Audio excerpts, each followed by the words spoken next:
नमस्कार दोस्तों, study regular bye Lakhan में आपका फिर से स्वागत है। कैसे हो आप सब? उम्मीद करता हूँ कि आप सब मज़े में होंगे, अच्छे होंगे। ठीक है, आज हम डिस्कस करने जा रहे हैं HSSC ग्रुप डी की प्रेफरेंस के बारे में कि आपको कौन कौन सी पोस्ट को प्रेफरेंस देनी है। देखिए, HSSC ग्रुप डी में अलग अलग डिपार्टमेंट की अलग अलग बहुत सारी वैकेंसीज हैं, तो मैं उनके बारे में आपके साथ डिस्कस करना चाहूँगा कि इसमें बहुत सारी वैकेंसीज काफ़ी अच्छी भी हैं, उनमें काम कम है, ठीक है, रिस्पॉन्सिबिलिटी ना के बराबर है, ठीक है, लेकिन कुछ वैकेंसीज ऐसी भी हैं जो आपके लिए अच्छी नहीं हैं, या आप यदि ज़्यादा पढ़े लिखे हो, ग्रेजुएशन पोस्ट ग्रेजुएशन हो, तो आपको निश्चित रूप से वो अच्छी नहीं लगने वाले। ठीक है, तो इसके बारे में देखो डिस्कस करते हैं। आप सोच रहे हो कि एक बार गवर्नमेंट जॉब मिल जाए तो सब कुछ सेट हो जाएगा, लेकिन ऐसा नहीं है। जब आपको वो जॉब मिल जाएगी कोई ऐसी वैसी ग्रुप डी के अंदर ही, तो आप महसूस करोगे कि ये आपके लिए स्टेबल बिल्कुल नहीं है, आपके लिए अच्छी बिल्कुल नहीं। ठीक है, उसमें आप हमेशा प्रेशर में रहोगे, अपने आप से क्वेश्चंस करते रहोगे कि काश मेरे को कोई अच्छी वैकेंसीज मिल जाती, कोई अलग डिपार्टमेंट में।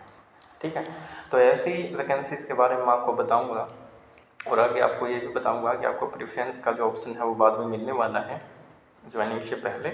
तो जो भी अपनी प्रेफरेंस हैं वो सोच समझ कर भरनी है, ठीक है, क्योंकि ये लाइफ का मान लो, चाहे नौकरी का मान लो, नौकरी का सवाल है, और एक बार यदि आपको मिल जाती है तो जल्दी से आपको चेंज करने का जो अवसर है वो नहीं मिलने वाला। ठीक है, तो आपको सोच समझ के जो भी प्रेफरेंस हैं वो भरनी है।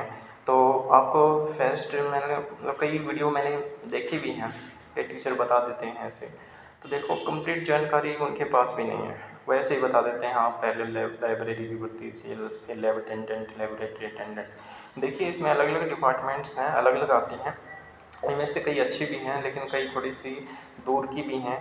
यदि आप पास में विलेज के पास यदि नौकरी करना चाहते हो ग्रुप डी की, क्योंकि ग्रुप डी में इतनी सैलरी नहीं है, यदि आप घर से 100-200 किलोमीटर दूर नौकरी कर रहे हो तो आप क्या बचा लोगे उसमें? ठीक है, कुछ नहीं बचने वाला, 5-10 हज़ार बचाओगे, उसमें क्या हो जाएगा? अपना घर खर्चा या जो भी है, यदि आपकी शादी हो जाती है तो उनका खर्चा निकालना बहुत बड़ा मुश्किल हो जाता है। ठीक है, और साथ ही आपको परेशानी भी झेलनी पड़ सकती है दूर रह करके, खाने पीने की, जो भी रहने की। ठीक है, तो मैं आपको बताना चाहूँगा कि आप जो प्रेफरेंस है वो बड़े ध्यान से भरिएगा, पहले सोच समझ के उसकी जानकारी पूरी ले करके। ठीक है, तो उनके बारे में यदि मैं बताऊँ कि कई वैकेंसीज ऐसी भी हैं ग्रुप डी के अंदर जो यदि आप थोड़े बहुत पढ़े लिखे हो तो आप वो करना पसंद बिल्कुल नहीं करोगे। ठीक है, तो वो वैकेंसी मैं क्या बता रहा हूँ कि जैसे डीजी पुलिस के अंडर में बहुत सारी वैकेंसीज आती हैं। ठीक है, डीजी पुलिस यानी कि जो भी है पुलिस डिपार्टमेंट में, तो पुलिस डिपार्टमेंट में ग्रुप डी की नौकरी की बात करें तो चाहे उसमें पीएन मान लीजिए, ठीक है, चाहे दफ्तरी की नौकरी मान लीजिए, या दूसरी वैकेंसीज हैं जैसे कि पीएन है, चलो ये हो गया, ठीक है, और धोबी हो गया, बार्बर हो गया, ठीक है, और कुक की नौकरी हो गई, या वाटर कैरियर्स की नौकरी है। ठीक है, तो ये सभी वैकेंसीज डीजी पुलिस के अंडर में भी आती हैं। ठीक है, तो लेकिन ये सबसे घटिया नौकरी मैं कहने वाला हूँ, क्योंकि इसमें ना तो आपको छुट्टी मिलती है टाइम पे, और ना ही मतलब कभी भी आपको 24 घंटे 24/7 कभी भी आपके पास काम आ सकता है, किसी टाइम पे भी, रात का टाइम भी, दिन के टाइम भी आपको कभी भी बुलाया जा सकता है। ठीक है, और आपको वो सभी काम करने पड़ेंगे, चाहे कुक का है तो आपको कुक का ही काम करना पड़ेगा, या वाटर कैरियर का है तो आपको दिन रात भी काम करना पड़ सकता है। ठीक है, क्योंकि उसमें प्रेशर होता है, आपको कहीं कभी भी फ़ोन करके बुलाया जा सकता है। तो वो नौकरी यदि आप पढ़े लिखे हो तो मेरे ख्याल से आप करना पसंद नहीं करोगे। ठीक है, तो ऐसी कई वैकेंसीज हैं वो डिपार्टमेंट में भी है जिनमें प्रेशर है, और आपकी छुट्टी न के बराबर है, जितनी भी छुट्टी की कांस्टेबल को मिलती हैं उतनी भी ना मिलें आपको। ठीक है, तो मैं ये कहना चाहूँगा दूसरे डिपार्टमेंट में भी कुछ ऐसी वैकेंसीज हैं जिनमें प्रेशर ज़्यादा है, आपको काम ज़्यादा करना पड़ेगा, या पीएन की नौकरी है उसमें भी आप क्या पता शर्म महसूस करो जब आपको मतलब पानी पिलाने या जो भी चाय पकड़ाने का काम दिया जाएगा। ठीक है, लेकिन यदि आपको प्रेफ़रेंस यदि अच्छे से भर लेते हो, आपके मार्क्स अच्छे हैं, तो आपको फर्स्ट या सेकंड प्रेफ़रेंस जो भी आप भर रहे हो वो मिल सकती है आराम से, ठीक है। तो मैं यही कहना चाहूँगा कि अपनी जो प्रेफ़रेंस है वो ध्यान से भरें, जल्दबाज़ी उसमें न करें, क्योंकि वो एक लाइफ़ का डिसीज़न हो जाता है कि मान लीजिए आपके यदि दूसरा कोई एग्ज़ाम क्रैक नहीं होगा, तो आप ज़िंदगी भर उसके लिए पछता सकते हो, ठीक है। फ़िलहाल मैं इसलिए बता रहा हूँ क्योंकि मैं फ़िलहाल ग्रुप डी के अंदर ही लगा हुआ हूँ, हालाँकि मेरी जो पोस्ट है वो ठीक-ठाक है, ठीक है। तो उसमें कोई ज़्यादा प्रेशर या काम नहीं है, उसमें आराम से पढ़ने का टाइम है जो भी है वो मिल जाता है। तो मैं ऐसे कहना चाहूँगा कि कई ऐसी वैकेंसी भी हैं, कई बता देते हैं कि भई लेबोरेटरी अटेंडेंट की भर दो, लेकिन वो वैकेंसीज़ हैं जैसे लेबोरेटरी अटेंडेंट के बारे में कहूँगा तो वो कुछ जैसे मधुबन में या गुड़गाँव, भूंडसी या जो भी ट्रेनिंग सेंटर हैं वहाँ के आस-पास हैं, वहाँ पे ही आपको रखा जाएगा। तो यदि आप गाँव से आप वहाँ पे जाओगे तो या ये आपको मतलब अप डाउन है वो होना इम्पॉसिबल है, तो आपको वहीं पे रहना पड़ेगा, ठीक है। तो इसलिए मैं कह रहा हूँ वैकेंसीज़ को थोड़ा ध्यान से भरें, ठीक है। और दूसरी जो वैकेंसीज़ हैं जैसे लाइब्रेरी अटेंडेंट है वो हमारे आस-पास मिल सकती है, हालाँकि पहले आपको थोड़ी-सी दूर भी करनी पड़ सकती है नौकरी, उनके लिए बताना चाहूँगा। ये वैकेंसीज़ अच्छी हैं लड़के और लड़की दोनों के लिए, बट यदि आप पास में नौकरी प्राप्त मतलब पाना चाहते हो तो आपके लिए बेस्ट वैकेंसीज़ की बात करूँगा तो एनिमल अटेंडेंट की पोस्ट हैं तो वो सबसे भी अच्छी रहेंगी, क्योंकि वो आपको पास में मिल जाएँगी, ठीक है। क्योंकि जो पशु के अस्पताल हैं वो हर एक गाँव में हैं, आपके मतलब जो भी हैं पास में हैं, बिल्कुल आपके लिए अवेलेबल हो जाएँगे। थोड़े दिन आपको दूर करने पड़ जाए लेकिन होम डिस्ट्रिक्ट जल्दी उसमें मिल जाएगा। सेकंड यदि बात करूँ तो यदि आप अपने घर के आस-पास नौकरी करना चाहते हो तो इरिगेशन डिपार्टमेंट में बेलदार की भी नौकरी है, वो भी ठीक-ठाक है, लेकिन ये लड़कों के लिए कहना चाहूँगा, लड़कियों के लिए कतई सही नहीं है, ठीक है। क्योंकि इसमें फ़ील्ड का काम पड़ता है और इसी प्रकार एक जॉब है फ़ील्डमैन की, वो भी काफ़ी अच्छी वैकेंसीज़ हैं, ठीक है। उसमें आपको जो पीएन का काम है वो बिल्कुल नहीं करना पड़ता, आपको फ़ील्ड का काम दिया जाता है, वो भी एग्रीकल्चर डिपार्टमेंट में आता है। एग्रीकल्चर में यानी कि आपको फसलों का मुआयना करना पड़ता है या जो भी ऑफ़िसर्स होते हैं आपके, ठीक है, अफ़सर्स होते हैं, उनके साथ आपको जाना पड़ता है।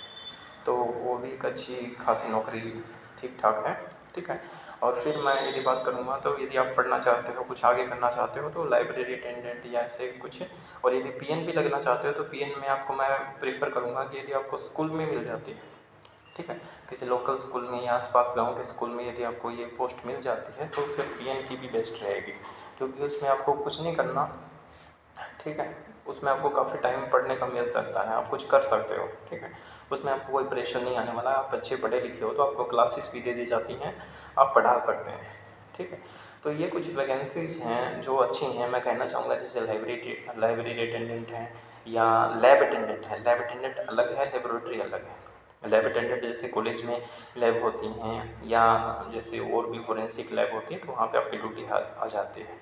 वो आपको डिपार्टमेंट मिले तब पता चलेगा उसके बारे में, लेकिन नॉर्मली ये नौकरी अच्छी है। यदि कॉलेज में यदि लैब स्कूल में भी होती हैं आजकल, तो सेकेंडरी स्कूल में वहाँ पे आ जाए तो आपके लिए अच्छा रहेगा। तो आपकी को कुछ काम नहीं करना, आपकी बल्ले-बल्ले है, ठीक है। दूसरी मैं बात करना चाहूँ, कुछ वैकेंसीज़ ऐसी हैं जैसे कुक की हो गई, बार्बर की हो गई, धोबी की हो गई, नाई हो गई या कुछ भी हो गया, छोटी-मोटी जो वैकेंसीज़ हैं।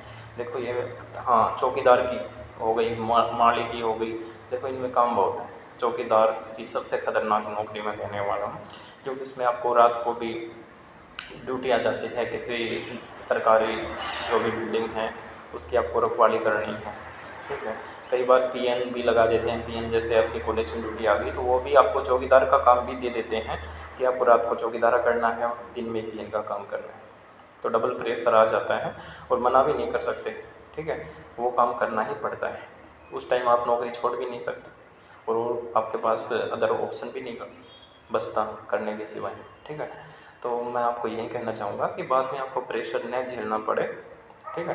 तो आपको जो प्रेफ़रेंस जो भरने का काम है वो आप अच्छी तरह से करें। आपको पहले जो भी वैकेंसीज़ हैं उसकी पूरी जानकारी लें कि उसमें क्या-क्या काम होता है, ठीक है। उसका टाइम टेबल क्या होगा ड्यूटी का, तो वो सब जानकारी लें और वो आपके सूटेबल हों उसके अनुसार ही जो प्रेफ़रेंस भरने का काम है वो करिएगा, ठीक है। जल्दबाज़ी में कोई भी गलत डिसीज़न मत लीजिएगा, ठीक है। और ये भी कहना चाहूँगा कि ग्रुप डी में चलो आप ये सोचते हो कि रोज़गार मिल गया, सरकारी नौकरी मिल गई, वो बात अलग है, लेकिन कई वैकेंसीज़, कई पोस्ट इसमें ऐसी हैं जो आपके लिए सही नहीं है। यदि आप ग्रेजुएशन, पोस्ट ग्रेजुएशन हो तो आपके लिए सही नहीं है। यदि कोई 10वीं पास है उसके लिए तो क्या पता अभी उसको ऐसे लगे कि मैं कम पढ़ा लिखा हूँ तो मुझे तो काम करना पड़ेगा, ठीक है। उसके लिए अलग है, लेकिन जो पोस्ट ग्रेजुएशन, ग्रेजुएशन हैं, ठीक है, और जो अच्छी एजुकेशन रखते हैं तो उनके लिए मैं पहले से ही कहूँगा कि कुछ जॉब्स ऐसी हैं, कुछ पोस्टिंग ग्रुप डी में ऐसी हैं जो कि बिल्कुल अच्छी नहीं हैं, ठीक है। तो मैं अभी आपके साथ ये इन्फॉर्मेशन आपके साथ शेयर करनी थी। तो प्लीज़ ये जानकारी पसंद आई हो तो प्लीज़ चैनल के साथ ज़रूर जुड़ें, इसको सब्सक्राइब करें, लाइक करें, शेयर करें। धन्यवाद, थैंक यू।